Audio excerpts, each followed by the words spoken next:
In this demonstration, we see part of a mental health treatment team meeting.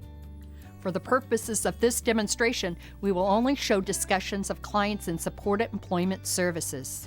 During typical Fidelity visits, we have individual interviews with mental health treatment team members as well. Well, thanks everyone for being here. As we talked about in the meeting last week, we have a couple of guests that are here to observe our meeting. They're here for our Fidelity review for supported employment, and I thought we'd just get things started with some introductions. So I'll start. I'm Nicole Richardson. I'm the team leader of the mental health team here at Great Lakes. Jenny Fraser, employment specialist.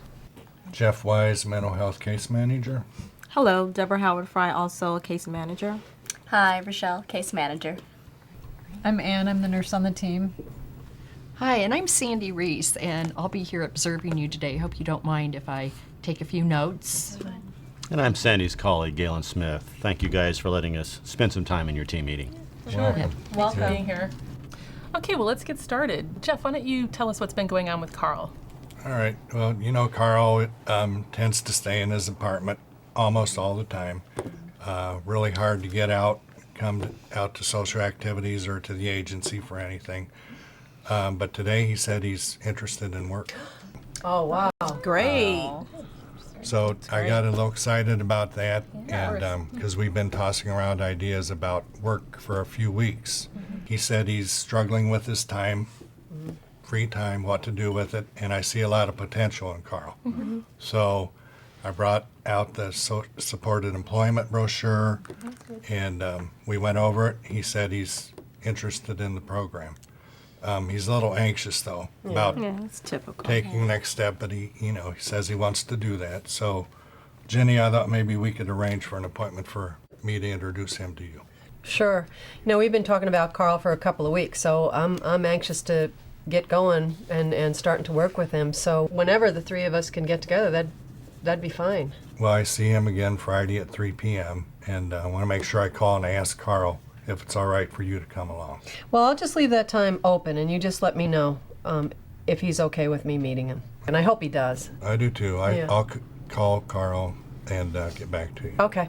Great. Well, you guys have a good plan going, I think, with Carl. Why don't we check in with Roger? Jenny, you've been working with him recently. What's been going on with Roger? Well, I need some help.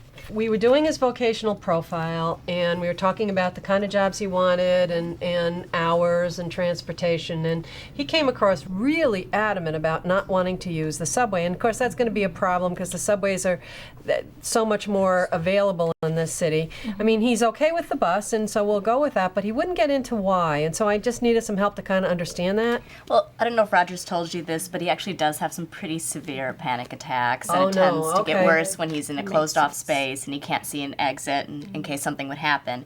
And I think it actually gets more complicated in a noisy place like the subway. So, Okay. Yeah, sure. Yeah.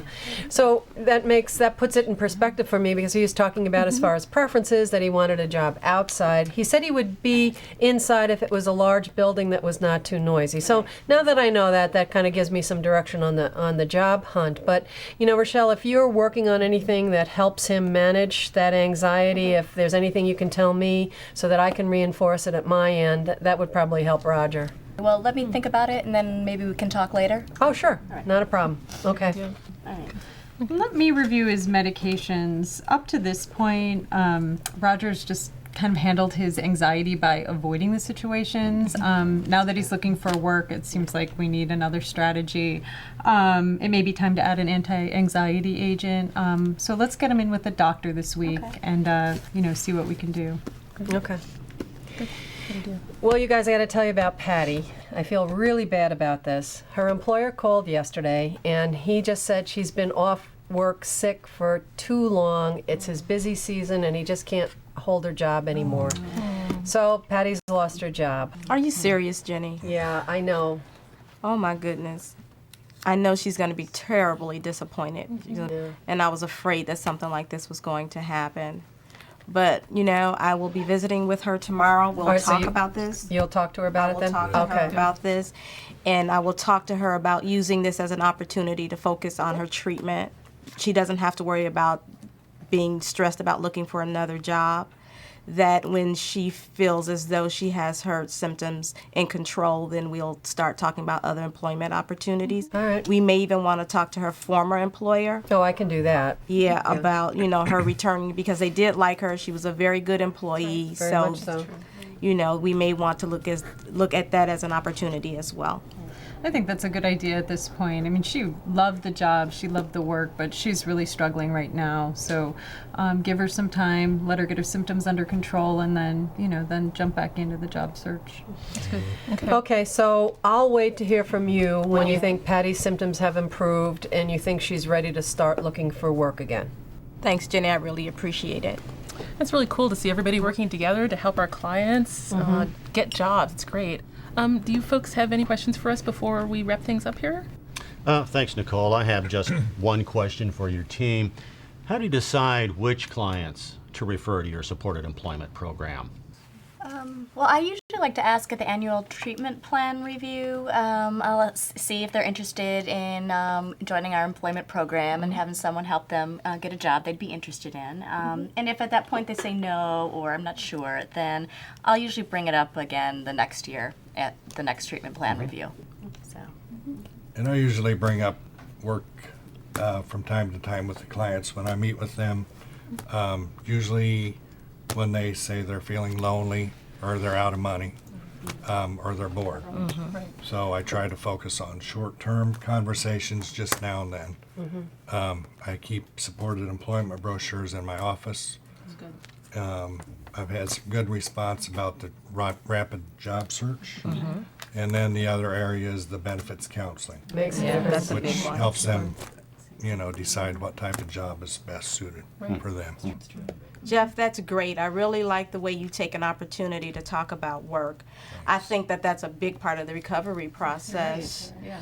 When clients are in control of their symptoms, they're managing their apartments, everything seems to be okay, that's when we can really start asking them about work. Right. Sandy, that's the only question I had. Do you have any?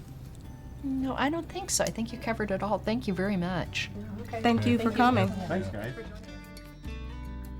Sandy, what did you hear in this meeting? Well, I thought it was great that the case manager or employment specialists go out together to meet clients in the community. That is an excellent way to engage a new person in supported employment. We also witnessed some good team problem solving in this meeting. The nurse practitioner said she would review the client's medications to see if it would help reduce his anxiety, so he has better access to public transportation. That would help him have more employment choices. Also, we'll check to see if employment specialists attend these meetings on a regular weekly basis. All of these are important points for the Fidelity item, integration through frequent team member contact. I was a little concerned that the team was so quick to decide that the client who is experiencing increased symptoms take a break from the employment process. I heard the client was going to be disappointed and still want it to work. So it seems like the team is making the decision for the client rather than asking the client if she wants to continue with supported employment. This is an important piece of information to consider when scoring the Fidelity item, zero exclusion.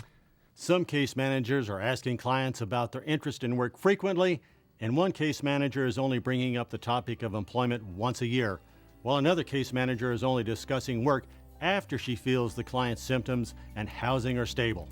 That was a good example of how different team members can be at different places, even when they're on the same mental health treatment team. This will be useful information to include in our summary report. Okay, Sandy, next on our agenda, we're off to another meeting.